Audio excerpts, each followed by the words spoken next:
محترم ناظرین، یہ جو ہماری اسپائن ہے، جو ہماری ریڑھ کی ہڈی ہے، یہ اللہ تعالیٰ کا ایک عجوبہ ہے. یہ ہب ہے کمیونیکیشن کا. ہماری جسم میں جو کمیونیکیشن دماغ کرتا ہے، یعنی نروس سسٹم کا باس. جیسا کہ آپ جانتے ہیں کہ نروس سسٹم کے تین ہی حصے ہیں نا، brain being the head of the body, spinal cord and spinal nerves. تو یہ اسپائنل کارڈ ہے، پل پل ہر مومنٹری مومنٹ اس کے ذریعے جتنی 5 سینسز ہیں ہماری، وہ دماغ کو کمیونیکیٹ ہوتی ہیں، اور دماغ ان کو احکامات جاری کرتا ہے اور فوراً ہمارے جسم تک پہنچتی ہے. فار ایگزامپل، اگر آپ کے آنکھ کی طرف کوئی ایسے کرے تو آپ ایک دم آنکھیں پل کے جھمکے گے نا، تو کس کا آرڈر آیا؟ مومنٹری مومنٹ میں کس کا آرڈر آیا؟ دماغ کا، جو ایک دم شفٹ ہوا. اور اس کے لیے اللہ تعالیٰ نے دماغ اور اسپائنل کارڈ میں کو 100 بلین نیورونز دیے ہیں، جن میں سے کچھ سینسری نیورونز ہیں، کچھ موٹر نیورونز ہیں، اور کچھ انٹر نیورونز ہیں، جو کمیونیکیٹ کرتے ہیں، آپ کا پیغام رسانی کرتے ہیں جسم کے حصوں کی دماغ سے. یعنی کمیونیکیشن ہب کے طور پہ یہ اسپائنل کارڈ کام کرتی ہے. اور لیٹ سے کہ میرے ہاتھ پہ کسی نے ایسا ٹچ کیا تو یہاں سے C6 میں پاس ہوا نیورونز کے راستے، اور وہاں سے دماغ میں ہمارے شفٹ ہو گیا، اور دماغ نے مومنٹری طور پہ اس کا ریئیکشن دیا کہ آپ اس پہ یہ کر لو. لیٹ سے آپ کو کوئی مکہ مارنے لگے یا آپ کو تھپڑ مارنے لگے تو آپ کا ہاتھ ایک دم اٹھے گا ایسے. یعنی نظر نے وہ دیکھا، دماغ کو کمیونیکیٹ کیا، اور دماغ نے واپس آرڈر دیا کہ اب آپ بازو اٹھاؤ اور اس کو دفع کرو. یعنی ہماری پانچوں حصے، ہمارا دفاعی نظام بھی، سب کچھ اس کے راستے کمیونیکیٹ کرتا ہے. یہ اتنا امپورٹنٹ ہے کہ یہ ہماری اسپائنل کارڈ ٹھیک رہے. لیکن ہم اگر اس کی طرف توجہ نہیں دیتے، یعنی بڑھتی عمر میں لیٹ سے کہ 30-40 ایج کے بعد یہ کمزور ہونا شروع ہو جاتی ہیں. کیوں کمزور ہونا شروع ہو جاتی ہے؟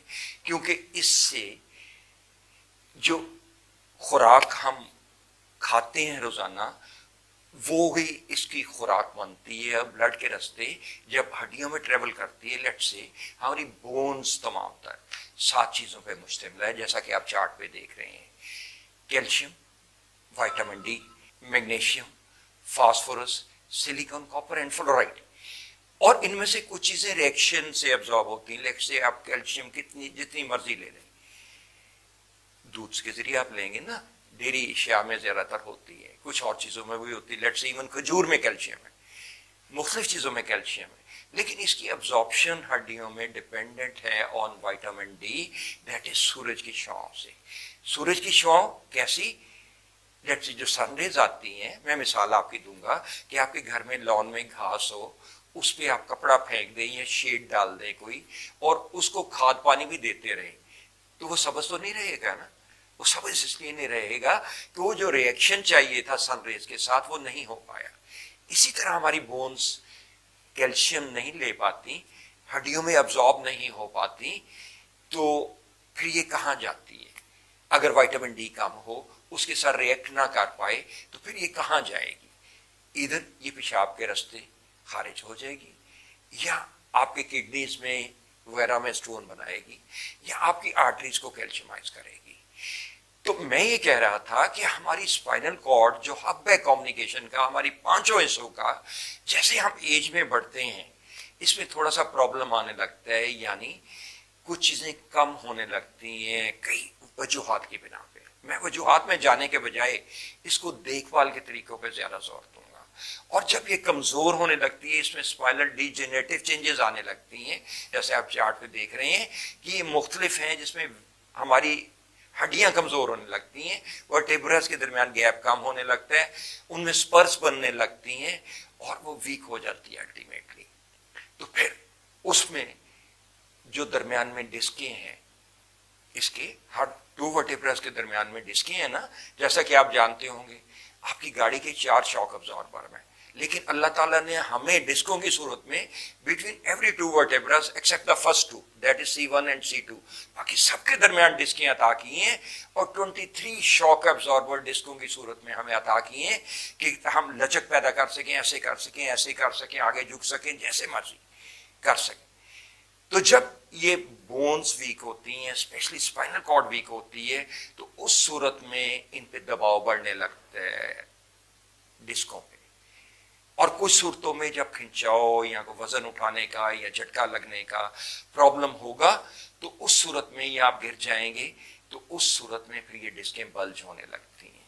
ویسے بھی کہا جاتا ہے جب آپ ایج میں بڑھیں گے، بڑھاپے میں گرے اور ہڈی ٹوٹ گئی، تو ہمیں اس چیز کا بھی احساس کرتے ہوئے بونز اپنی کو اسٹرانگ رکھنا ہے، اور اسپیشلی اسپائنل کارڈ کو اگر آپ چاہتے ہیں کہ پانچوں حصے ٹچ ٹیسٹ اسمیل وغیرہ یہ سارا کچھ کام کریں، آپ کے کان بھی سنائی دیں، آنکھیں بھی صحیح رہیں، آپ کے اعضاء بھی صحیح طرح رہے، بازوؤں میں بھی طاقت رہے، ٹانگوں میں بھی طاقت رہے، تو اس ہڈیوں کو مضبوط رکھنا پڑے گا، ان کے اجزاء پورے رکھنے پڑیں گے۔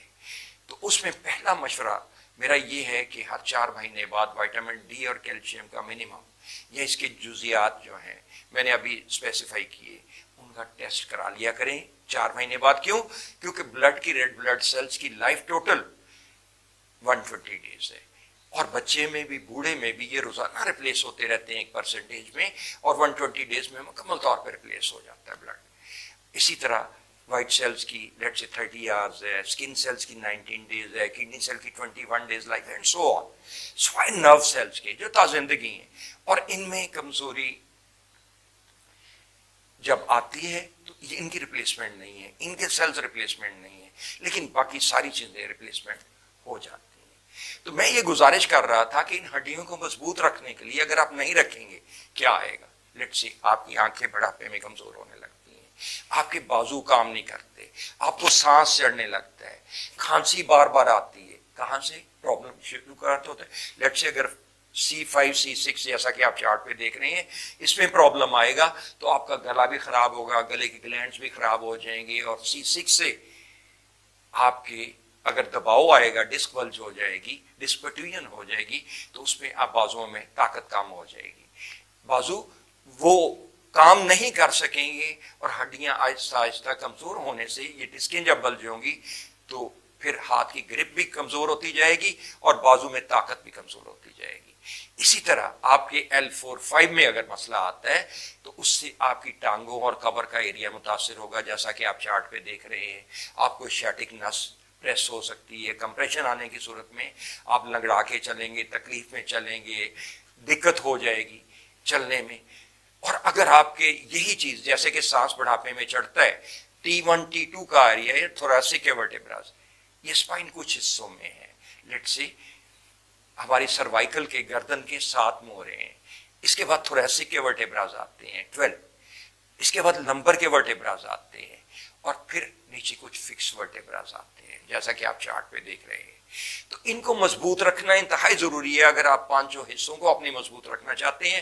آپ چاہتے ہیں کہ دماغ باڈی کے ساتھ کمیونیکیٹ صحیح کرتا رہے، آپ چاہتے ہیں کہ آپ کا ڈھانچہ یعنی سٹرکچر تو ہمارا ہڈیوں کا ہے نا، یہ مضبوط رہے، اور ہمت سے آپ ایجنگ کی طرف بڑھیں اور طاقت سے بڑھیں، تو آپ کو اپنی اسپائنل کارڈ کو لک آفٹر کرنا پڑے گا۔